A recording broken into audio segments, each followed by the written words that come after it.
नमस्कार किसान भाइयों। एक बार फिर से हमारे YouTube चैनल में आपका स्वागत है। आप देख सकते हैं मेरे पास ये नैनो यूरिया की बोतल है, इफ़को नैनो यूरिया तरल की बोतल है। तो इसके बारे में आज सारी जानकारी लेंगे, ये किस प्रकार से अपन खेत में उपयोग कर सकते हैं और इसका उपयोग किन-किन माध्यमों से अपने को खेत में करना है। तो इसके बारे में सारी जानकारी लेंगे। ये बहुत अच्छा नाइट्रोजनिक उर्वरक है। तो सबसे पहले इसके बारे में बात करने से पहले बात करते हैं अपने जो दानेदार यूरिया आती है उसके बारे में, कि दानेदार यूरिया किस प्रकार से अपने खेत में काम करता है। किसान भाइयों, अगर कोई किसान भाई अपने खेत के अंदर 100 किलो यूरिया डालता है तो उसका सिर्फ 30 से 40 किलो यूरिया ही पौधे के काम में आ पाता, बाकी नुकसान करता है अपने को। नुकसान किस प्रकार से, या तो वो अपने जो पर्यावरण उसको नुकसान करता है या फिर भूमि को नुकसान करता है। इसके अलावा अपने स्वास्थ्य पर उसका बुरा असर होता है। इसके साथ साथ एक जो यूरिया होता है उसका उपयोग तभी कर सकते हैं जब अपने पास सिंचाई की व्यवस्था हो, या फिर बारानी फसलों में बारिश हो रही उसी टाइम कर सकते हैं। दूसरा नुकसान ये हो गया। तीसरा नुकसान, अपने को जो ट्रांसपोर्टेशन चार्ज है उसका बहुत ज़्यादा महँगा पड़ता है।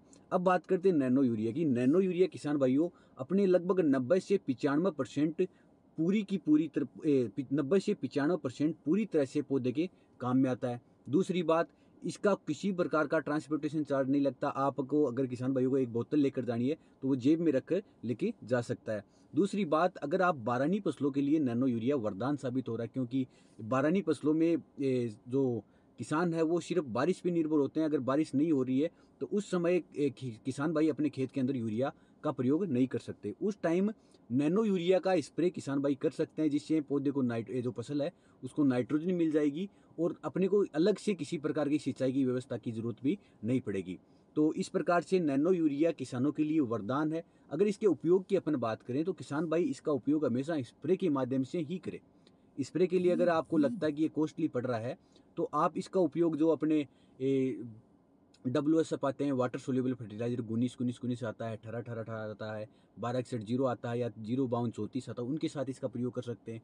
इसी के साथ आप कोई हर्बिसाइड का प्रयोग कर रहे हैं या फिर फंगिसाइड का, कीटनाशी का प्रयोग कर रहे हैं, उसके साथ भी मिलाकर इसका उपयोग कर सकते हैं। इसके अलावा और अपन बात करें, इसकी कीमत होती है 225 रुपये।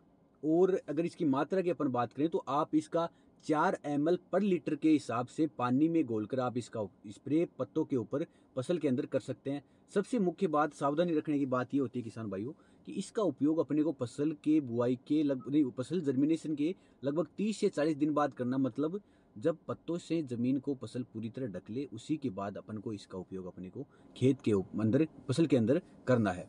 तो ये बहुत अच्छा फर्टिलाइजर है और अपने स्वास्थ्य पर किसी प्रकार का बुरा असर नहीं डालता। तो मेरा किसान भाइयों से निवेदन है कि आप भी अपने खेत के अंदर जो पारंपरिक यूरिया है उसकी बजाय नैनो यूरिया का उपयोग करें और अच्छा उत्पादन प्राप्त करें। और जो अपना स्वास्थ्य का नुकसान हो रहा है, अपने पैसों का नुकसान हो रहा है और भी बहुत सारी नुकसान जो यूरिया से हो रहे हैं, तो उनसे अपने बच सकें। धन्यवाद किसान भाइयों।